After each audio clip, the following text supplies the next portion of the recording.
Olympic போட்டி, குடியரசு தினம், சுதந்திர தினம், இந்த மாதிரி காமன்வெல்த் போட்டியெல்லாம் டிவிலெலாம் பார்த்துருப்போம்.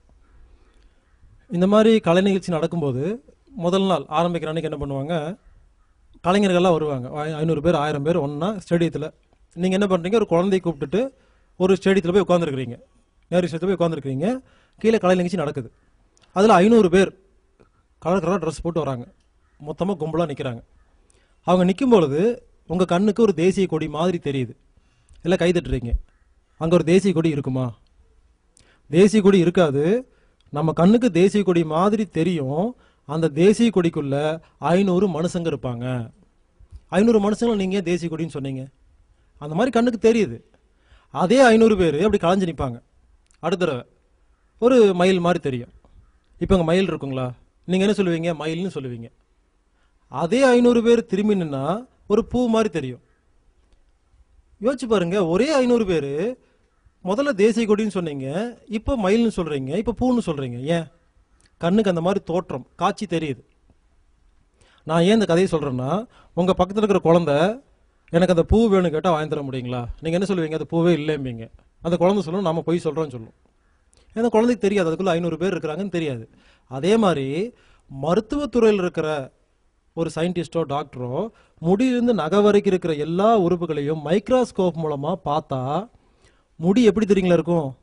முடிங்கிறது முடி கிடையாது. பல லட்சக்கணக்கான குட்டி குட்டி செல்கள் எல்லாம் ஒன்று சேர்ந்து நிற்கிறனால அது முடி அப்படின்னு சொல்கிறீங்க. இதே பல லட்சக்கணக்கான செல்லு இங்கே ஒன்று சேர்ந்து நிற்கிது வேறு கலரில், நம்ம மூக்குன்னு சொல்கிறோம். இப்போ புரிஞ்சு இல்லைங்களா? இதுக்கு சம்மந்தப்படுத்தி பார்த்தீங்கன்னா நம்ம உடம்புங்கிறது பல கோடிக்கணக்கான செல்களால் உருவாக்கப்பட்டது. மைக்ரோஸ்கோப் வச்சு பாருங்க, மூக்கில் பார்த்தாலும் செல் தான் தெரியும், கண்ணில் பார்த்தாலும் செல் தான் தெரியும், வேற ஒன்றுமே தெரியாது. அந்த தேசிய கொடிக்குள்ள உள்ள போய் பார்த்தா எப்படி மனுஷங்க தெரிவாங்களோ அந்த மாதிரி முடிங்கிறது பல லட்சக்கணக்கான குட்டி குட்டி குட்டி மனுஷங்களால் உருவாக்கப்பட்ட ஒரு முடி. அதே குட்டி குட்டி மனுஷங்கள்லாம் ஒன்று சேர்ந்து இங்கே நிற்கிறாங்க, நமக்கு மூக்குன்னு சொல்கிறோம், இதை காதுன்னு சொல்கிறோம். ஆனால் எல்லாமே குட்டி குட்டி மனுஷங்களால் உருவாக்கப்பட்டது. அந்த மனுஷனுக்கு, குட்டி குட்டி மனுஷனுக்கு பேர் தான் செல்லுன்னு சொல்கிறாங்க. தமிழில் சிற்றறை, இல்லை நாம ஒரு டப்பான்னு வச்சுக்கலாங்க, ரொம்ப சுலபமாக புரியிருக்கு. டப்பான்னு சின்ன சின்ன டப்பா, இந்த மாதிரி பல லட்சக்கணக்கான டப்பாக்கள் ஒன்று சேர்ந்தாதான் அதுக்கு பேர் இருதயம், கல்லீரல், கணையம்னு சொல்லிட்டு இருக்கிறாங்க. ஆக மொத்தம் நம்ம உடம்புங்கிறது பல கோடிக்கணக்கான குட்டி குட்டி மனுஷர்களால், டப்பாக்களால், செல்களால் உருவாக்கப்பட்ட உடம்பு. இந்த உடம்பில் இருக்கிற எல்லா செல்களும் இருக்கு இல்லைங்களா, இது ஒரு பல லட்சம் செல்கள் ஒன்று சேர்ந்துச்சுன்னா இதுக்கு பேர் திசுக்கள்னு சொல்லுவாங்க. இங்கிலீஷில் டிஷ்யூஸ் அப்படின்னு சொல்லுவாங்க. பல லட்சக்கணக்கான திசுக்கள்லாம் ஒன்று சேர்ந்துச்சுன்னா அதுக்கு பேர் உறுப்பு, ஆர்கன். கண்ணு, காது, மூக்கு, கிட்னி, கணையம், கல்லீரல், இந்த மாதிரி உறுப்புகள். இந்த பல உறுப்புகள் ஒன்று சேர்ந்தால் அதுக்கு பேர் சிஸ்டம், மண்டலம், ரத்த ஓட்ட மண்டலம், ஜீரண மண்டலம், எலும்பு மண்டலம் சொல்கிறாங்க. இந்த மண்டலங்கள் ஒன்று சேர்ந்தால் அதுக்கு பேர் தான் மனிதன். அப்புறம் மனிதன் எப்படி பிரிக்கலாங்க? மனிதன், மண்டலங்கள், உறுப்புகள், திசுக்கள், செல்கள். ஆக மொத்தம் முடியிலிருந்து நகை வரைக்கும் உடம்புல இருக்கிற எல்லா உறுப்புகளும் செல்களால் உருவாக்கப்பட்டது. இது புரிஞ்சால் தான் நம்ம அடுத்த ஸ்டெப் போக முடியுங்க. நம்ம உடம்புல இருக்கிற கோடிக்கணக்கான செல்கள் ஒவ்வொன்றும் வேற வேற கலரில் இருக்கும். பாருங்க, கண்ணுக்குள்ளே பாருங்க, கண்ணுக்குள்ள கருப்பு கலர் செல்லெல்லாம் ஒன்றா நிற்குது, பக்கத்தில் வெள்ளை செல்ல நிற்குது, வேற வேற கலரில் இருக்குது, வேறு வேறு வடிவத்தில் இருக்கும். ஒன்று வட்டமாக இருக்கும், சதுரமாக இருக்கும், அமீபா மாதிரி இருக்கும், நூடுல்ஸ் மாதிரி இருக்கும், பாய் மாதிரி இருக்கும். நீங்கள் ஸ்கூலில் உங்கள் குழந்தைகள்லாம் படிச்சுட்டு இருப்பாங்க, அந்த குழந்தைகிட்ட செல்களின் அமைப்பு புக்கில் எடுத்து காமிக்க சொன்னீங்கன்னா காமிப்பாங்க. அதில் நிறையா டிசைன்லாம் போட்டிருக்கும், பார்த்தீங்கன்னா புரியும். அப்போ வேறு வேறு வடிவத்தில் இருக்கும், வேறு வேறு வேலையை செய்யும். பாருங்கள், கண்ணில் இருக்கிற செல்லெல்லாம் பார்க்குற வேலையை பார்க்குது, காதில் இருக்கிற செல்லு கேட்குற வேலையை பார்க்குது. இதுவும் செல்லு தான், வேலை செய்கிறது வேற. இறைப்பில் இருக்கிற செல்கள் ஜீரண வேலையை பார்க்குது. இப்படி உடம்புல இருக்கிற எல்லா செல்லும் வேற வேற வடிவத்தில் இருக்கும், வேற வேற நிறத்தில் இருக்கும், வேற வேற வேலையை செய்யும், வேற வேற இடத்துல இருக்கும். பாரு, இங்கே ஒன்று இருக்குது, இங்கே ஒன்று இருக்குது, இங்கே ஒன்று இருக்குது. ஆனால் முடியிலிருந்து நகை வரைக்கும் இருக்கிற எல்லா கோடிக்கணக்கான செல்களும் ஒரே மாதிரியான கட்டமைப்பு. கட்டமைப்பு என்னன்னா, பாருங்க, இங்கே இத்தனை பேர் உட்காந்துருக்கிறீங்க, இத்தனை பேரும் வேற வேற உருவமாக இருக்கீங்க, குண்டா இருக்கீங்க, ஒல்லியாக இருக்கிறீங்க, வேற வேற வேலை செய்கிறீங்க, பேங்க் மேனேஜர் இருக்கீங்க, செக்யூரிட்டியாக இருக்கீங்க, வேற வேற வேலை செய்கிறீங்க, வேறு வேறு ஊரில் இருக்கீங்க, வேறு வேறு உருவத்தில் இருக்கீங்க, கருப்பாக இருக்கீங்க, சிவப்பாக இருக்கீங்க. ஆனால் இங்கே உட்காந்துருக்கிற அத்தனை பேர்த்துடைய கட்டமைப்பு ஒன்று தானே. எல்லாத்துக்கும் வாய், கண்ணு, காது, மூக்கு, வாய், கிட்னி, ஜீரணம் எல்லாம் ஒரே மாதிரி தான் இருக்குது. வேறு வேறு மாதிரி இருக்குங்களா? கிடையாது. அதே மாதிரி இது மாதிரி கற்பனை பண்ணி பாருங்கள், நம்ம உடம்புல இருக்கிற எல்லா குட்டி குட்டி மனுஷனுங்களுக்கும் கட்டமைப்பு ஒன்று. எப்படின்னா, ஒரு ஃபுட்பால் மாதிரி கற்பனை பண்ணுங்க. ஒரு செல்லை, இந்த மேலே தோல் இருக்கு இல்லைங்களா, அதுக்கு பேர் மெம்பரைன்னு பேர். முடியிலையும் அப்படிதான் இருக்கும், கண்ணுக்குள்ளேயும் அப்படிதான் இருக்கும். எல்லா செல்லுக்குள்ளேயும் சைட்டோபிளாசம் புரோட்டோபிளாசம் இருக்கும். அது மூக்குலேயும் அப்படிதான் இருக்கும், இருதயத்தில் அப்படிதான் இருக்கும்.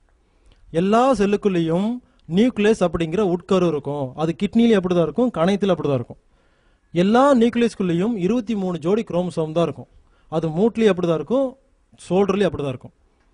எல்லா குரோமோசோம்குள்ளேயும் டிஎன்ஏ ஆர்என்ஏ இருக்கும். எல்லா டிஎன்ஏ ஆர்என்ஏக்குள்ளேயும் ஜீன்ஸ் இருக்கும். இதுதான் செல்லுடைய தத்துவம். முடியிலிருந்து நகை வரைக்கும் இருக்கிற எல்லா செல்களும் ஒரே மாதிரியான கட்டமைப்பு.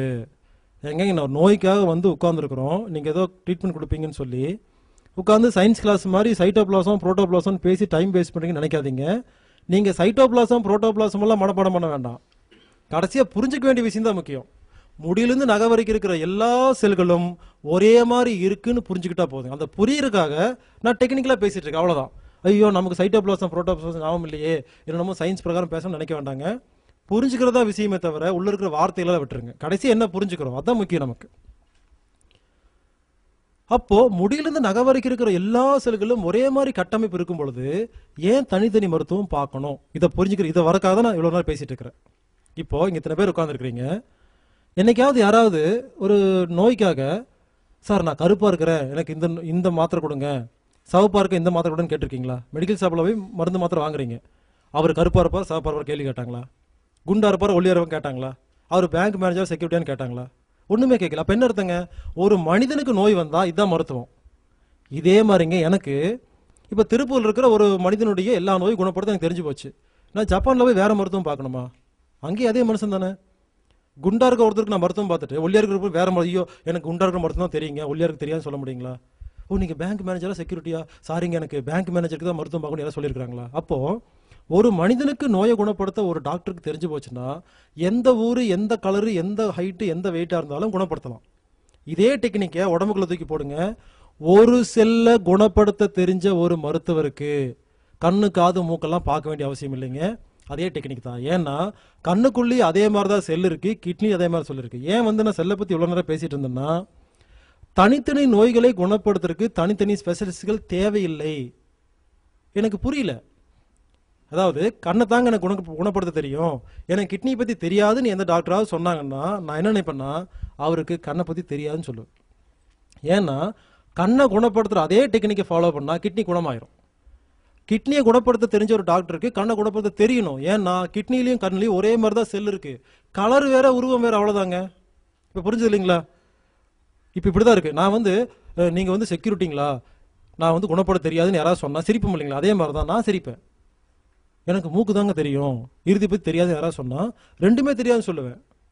அப்போ என்னை பொறுத்த வரைக்கும் ஒரு செல்லை பற்றி தெரிஞ்ச ஒரு மருத்துவருக்கு, ஒரு செல்லுன்னா என்ன, ஒரு செல்லு எப்படி சாப்பிடுது, எப்படி தூங்குது, எப்படி யூரின் போகுது, லெட்டின் போகுது, எப்படி நோய் வருது, ஒரு செல்லை ஆரோக்கியமாக வச்சுக்கிறதுக்கு ஒரே ஒரு டெக்னிக் தெரிஞ்சு போச்சுன்னா இந்த டெக்னிக் எந்த டாக்டருக்கு தெரியுமோ அந்த டாக்டர்னால முடியிலிருந்து நகை வரைக்கும் இருக்கிற எல்லா செல்லையும் குணப்படுத்த முடியும். ஏங்க அப்போ வந்து தனித்தனி நோய்க்கு தனித்தனி மருத்துவம் இல்லையான்னு கேட்பீங்க. இல்லைங்க, அதை புரிஞ்சுக்கிறதுக்காக தான் நான் பேசிட்டு இருக்கிறேன். எப்போ நீங்கள் தனித்தனி உறுப்புக்கு தனித்தனி மருத்துவம் தேடி போகிறீங்களோ அது தவறான மருத்துவம். சரி போனீங்கல்ல, குணப்படுத்திட்டீங்களா? குணப்படுத்த முடியாது. நான் எழுதி கொடுக்குறேன், குணப்படுத்த முடியாது. ஏன்னு கேட்டிங்கன்னா அப்போது கண்ணு காது மூக்கு கிட்னி கணையம் இருதயம் எல்லாத்துக்குமே ஒரே மருத்துவமானு கேட்டிங்கன்னா ஆமாம். ஏங்க எப்படிங்க நம்புறது? சொல்கிறது நம்பவே முடியாத மாதிரி இருக்கும். நான் திருப்பி கேட்குறேன், சாப்பிடும் பொழுது கிட்னிக்கு கல்லுக்கு தனித்தனியாக சாப்பிட்டீங்களா? மொத்தமாக தானே சாப்பிட்டீங்க. தண்ணி குடிக்கும் பொழுது இது வந்து மூட்டுக்குங்க, இது வந்து இருதயத்துக்குன்னு தனித்தனியாக தண்ணி குடிச்சிங்களா? மூச்சு காற்று இழுக்கும் பொழுது இது கண்ணுக்கு, இது மூக்குன்னு இழுத்தீங்களா? மொத்தமாக சாப்பிட்றோம், மொத்தமாக தண்ணி குடிக்கிறோம், மொத்தமாக மூச்சு காற்று இழுக்கிறோம். இதை மட்டும் மொத்தமாக செய்வோமாமா, மருத்துவம் மட்டும் தனித்தனியாக பண்ணுவோமாமா. இதுதாங்க பிரச்சனை. மருத்துவம் தனித்தனியாக பண்ண முடியாது. அப்படி பண்ணனா ஃபெயிலியர் தான் ஆகும். நீங்கள் சாப்பாடை கொடுத்தீங்கன்னா வாய்க்குள்ள கொடுக்குற சாப்பாடு முடிக்கு எப்படி போச்சு? வாய் முடிக்கு பிரித்து கொடுத்துருச்சு. குடிக்கிற தண்ணி எப்படி காதுக்கு வந்துச்சு? காது நல்லா இருக்கிறதுக்கு தண்ணி வேணும், மூக்கு நல்லா தண்ணி வேணும். குடிக்கிற தண்ணி எப்படி மூக்கு போச்சு? குடிக்கிற தண்ணியை உடம்புல இருக்கிற எல்லா செல்களும் பிரித்து எடுத்துக்கும், எது கொடுத்தாலும் பிரித்து எடுத்துக்கும். அப்போ நோயும் பிரித்து எடுத்து வச்சிருக்கு, நமக்கு தெரியல. அது தெரியாமல் நம்ம ஒரு ஆராய்ச்சி பண்ணிட்டு இருக்கிறோம், குணப்படுத்த முடியாது. புரிஞ்சுக்குங்க. அதுக்காக தான் நான் செல்லை பற்றிலாம் பேசிட்டு இருந்தேன். ஒரு செல்லுன்னா என்னன்னு பார்க்க போகிறோங்க. இனிமேல் நாம கண்ணு காது மூக்கு நோயெல்லாம் பார்க்க மாட்டோம். ஒரு செல்லுன்னா என்ன முதல்ல பார்ப்போம், அப்புறம் நோய் பற்றிலாம் பார்ப்போம். எல்லா நோய் பற்றி பார்க்க போகிறோம். முதல்ல ஒரு செல்லுன்னா என்ன. அது எப்படி சாப்பிடுது, எப்படி தூங்குது, எப்படி உழைக்குது, எப்படி வேலை செய்யுது, அதுக்கு என்ன கரண்ட், இப்படி எல்லாம் பார்த்துட்டு அடுத்த ஸ்டெப் ஒரு செல்லுக்கு எப்படி நோய் வருது, சர்க்கரை எப்படி வருது, ஆஸ்துமா, பிபி, தைராய்டு, கேன்சர், ஒவ்வொரு நோய் பற்றி பார்ப்போம். அடுத்தது உலக மருத்துவம் என்ன பண்ணிட்டு இருக்கு, ஒரு செல்லுக்கு ஒரு நோய் வந்தால் என்ன பண்ணுது. அடுத்தது அந்த ஒரு செல்லை ஒரு நோய் வந்தால் மருந்து மாத்திரை இல்லாமல் எந்த டாக்டர்டையும் போகாமல் எப்படி குணப்படுத்துறது. இப்படி 4 விதமான வழிமுறைகள் நான் பார்க்க போகிறோம். அந்த கடைசியாக பார்த்து முடிக்கும்போது உங்களுக்கு புரிஞ்சு போயிடும். ஓ இதுதான் நோயா, இப்படி தான் குணப்படுது, நீங்களே புரிஞ்சுக்குவீங்க. அதனால் தயவு செய்து நான் கண்ணுக்காத மூக்கு கிட்னி பற்றி நான் பேசுகிறேன்னு கவலைப்படாதீங்க. அதுக்காக தான் முதல்ல செல்லை பற்றி பேசிட்டேன். ஒரு செல்லை பற்றி தெரிஞ்சுக்கிட்டா எல்லா நோயும் குணப்படுத்தலாம். ஏங்க இன்னும் நம்ப முடியலைங்க. ஒரு நோயை குணப்படுத்துகிற டெக்னிக் ஃபாலோ பண்ணால் எல்லா நோயும் குணமாகுமான்னு கேட்பீங்க. மறுபடியும் சொல்கிறேங்க, விஷம் சாப்பிட்றீங்க, விஷம் சாப்பிட்டா வாயில் தானே சாப்பிட்றீங்க, வாய் மட்டும் தானே சாகணும், ஏன் மொத்தமாக சாகுறீங்க? யோசிச்சு பாருங்க. விஷத்தை வாயில் போட்டால் நீங்கள் சொல்கிற டெக்னிக், நான் இப்போ தனித்தனி நோய்க்கு தனித்தனி மருத்துவம் சொல்கிறீங்க இல்லைங்களா, அது உண்மையாக இருந்ததுன்னா விஷத்தை வாயில் போட்டால் வாய் மட்டும் தானே சாகணும், ஏன் உடம்பெல்லாம் செத்து போகுது? கொடுக்குற விஷத்தை உடம்பெல்லாம் பிரிச்சுக்குது, முடியிலிருந்து நகை வரைக்கும் எல்லாமே தானே செத்து போகுது, முடி மட்டும் உயிரோடு தனியாக நடந்து போகுதுங்களா? அப்போது விஷத்தை சாப்பிட்டா 5 நிமிஷம் செத்து போயிடும் நம்புகிறோம். அப்போது ஒரு நெகட்டிவான ஒரு விஷயம் இருந்ததுன்னா அதுக்கு ஆப்போசிட்டாக ஒரு பாசிட்டிவான விஷயம் இருக்கு இல்லைங்களா, அந்த விஷயம் தான் இது. ஒரு டெக்னிக்கை ஃபாலோ பண்ணால் முடியிலிருந்து நகை வரைக்கும் இருக்கிற எல்லா செல்லும் ஆரோக்கியமாயிரும். ஆனால் நம்ப முடியல. விஷத்தை சாப்பிட்டா செத்து போயிடும் நம்புகிறோம். ஆனால் ஒரு டெக்னிக்கை ஃபாலோ பண்ணால் எல்லா உயிரும் ஆரோக்கியமாக நம்ப முடியல. அப்போ என்ன அர்த்தம்னா நம்ம கெட்டதை நம்புவோம், நல்லதை நம்ப மாட்டேன்னு அர்த்தம். நம்ம சைக்காலஜிக்கலாக அந்த மாதிரி இருக்கிறோம். ஒரு கெட்ட விஷயத்தை உடனே நம்பிடுறோம், நல்ல விஷயத்தை மட்டும் நம்ப மாட்டேங்கிறோம். புரிஞ்சுக்கங்க, அந்த விஷத்துக்கு ஆப்போசிட் தான் இப்போ நான் சொல்கிற மருத்துவங்க. அப்போ நம்ம என்ன பண்ணலாம்னா முதல்ல ஒரு செல்லுன்னா என்ன அதை பார்க்கலாங்க. ஏன்னா டைம் இருக்குது, 6 மணி வரைக்கும் டைம் இருக்குது.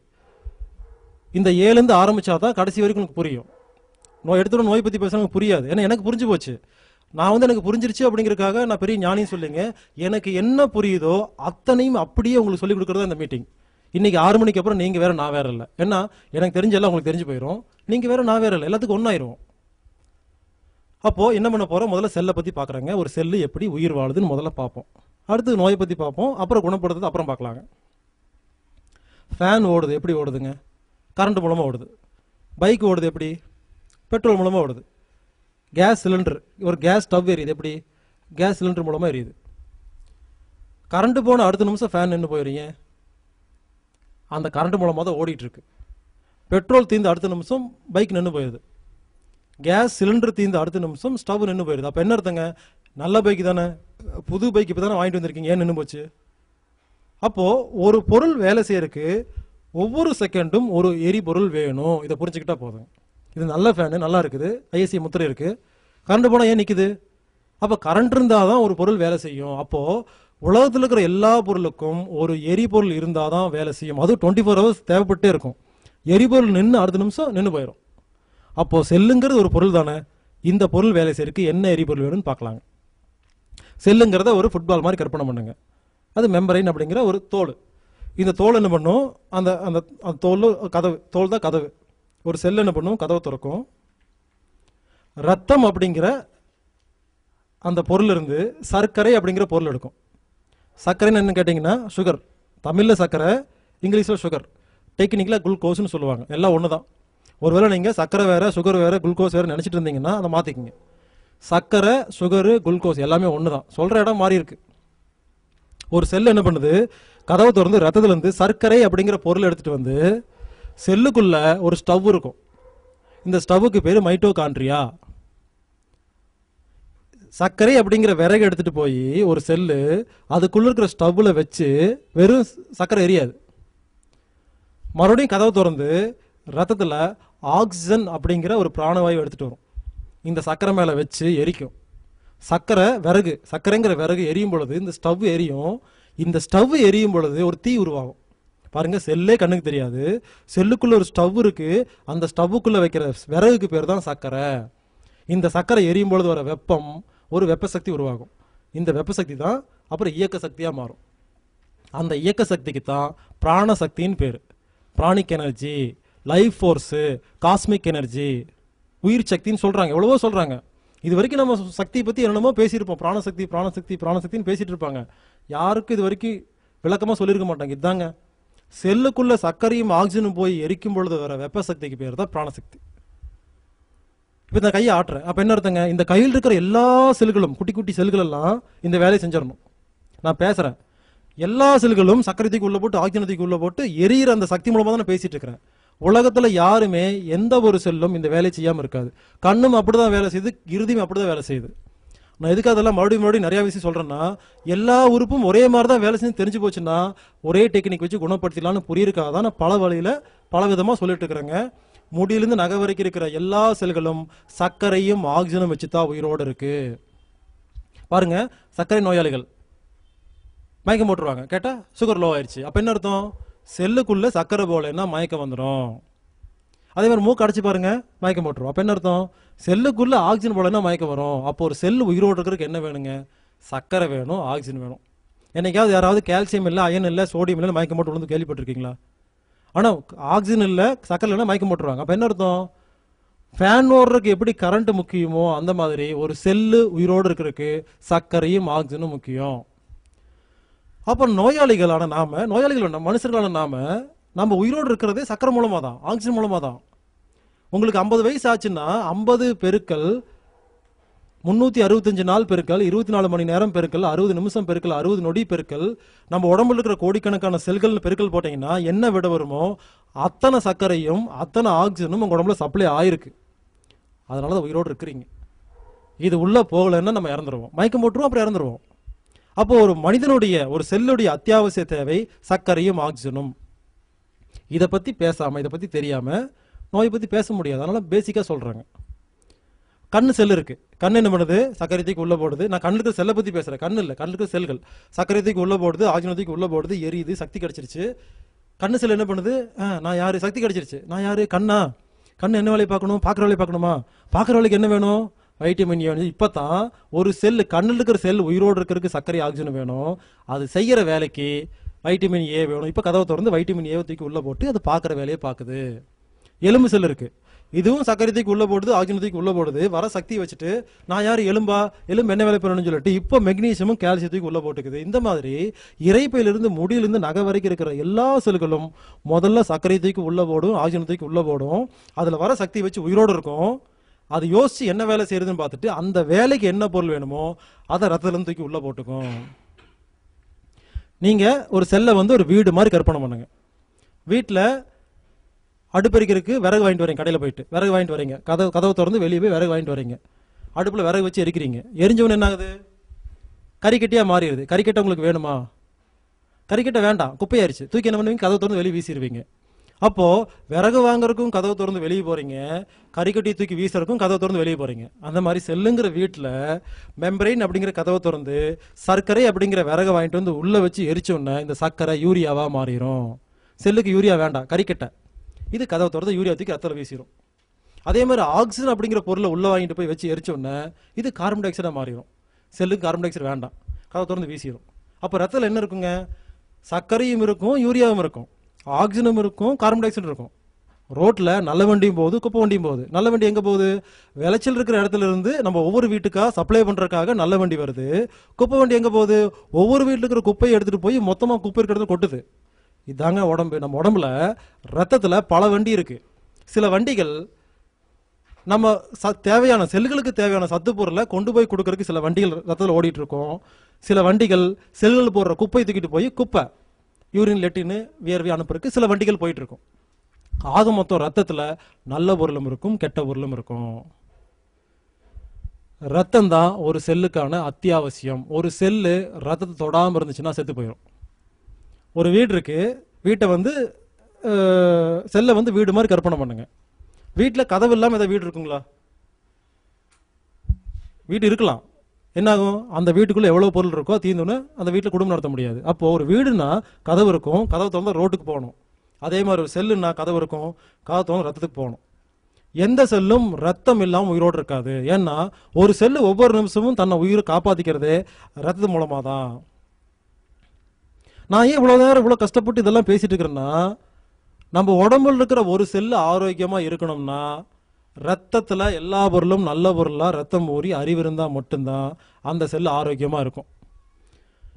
நம்ம இந்த ரத்தத்தில் ஒரு பொருளை கெடுத்து வச்சுட்டு நீங்கள் ஒரு ஸ்கேன் பண்ணி கண்ணில் அது போச்சு இது போச்சு ஆப்ரேஷன் பண்ணி என்ன பண்ணாலும் இறுதியில் ஓட்டை அடைக்கிறீங்க. ஒரு பொருள் கெட்டு போச்சுனால தான் ஓட்டை வந்துருச்சு. நீங்கள் ஓட்டையை 10 லட்ச ரூபா கொடுத்து அடைச்சிட்டீங்க. நான் சேலஞ்ச் பண்ணுறேன், மறுபடியும் ஓட்டை வரும் வேற எங்காவது. அந்த பொருள் கெட்டு போய் அங்கே தானே கிடக்கும். அப்போ ஏற்கனவே அந்த ஓட்டைக்கு காரணம் என்னமோ அந்த காரணத்தை சரி பண்ணாமல் நீங்கள் ஓட்டை அடிச்சிங்கன்னா இன்னொரு பக்கம் ஓட்டை வராமையா இருக்கும். அப்போ கண்ணில் நீங்கள் என்னதான் ஆப்ரேஷன் பண்ணாலும் 1 வருஷத்துக்குள்ளே பழைய கண்ணு தான் மாறும், அந்த கண்ணு இருக்காது. ஏன்னா அந்த கெட்டுப்போன அந்த செல் இருக்கு இல்லைங்களா, நீங்கள் ஆப்ரேஷன் பண்ண செல்லு அது மாறி புது செல்லாக மாறும் பொழுது பழைய கெட்டுப்போன செல் தான் வரும். அப்போது எதுக்காக அவ்வளோ நேரம் நான் பேசிட்டு இருக்கிறேன்னா, நம்ம உடம்புல இருக்கிற ஒரு செல்லை குணப்படுத்தணும்னா ரத்தத்தை சரி பண்ணால் மட்டும்தான் குணப்படுத்த முடியும். தனிப்பட்ட செல்லுக்கு எந்த ஒரு மருத்துவம் பார்க்க முடியாது. ஏன்னா செல்லு ஒவ்வொரு செல்லுக்கும் அறிவு இருக்கு. இப்போ 10 வீடு இருக்கு, 10 வீட்டுக்காரங்களும் ஒரே மாதிரி குப்பை போடுவீங்களா, ஒரே மாதிரி மளிகை ஜாமான் வாங்குவீங்களா?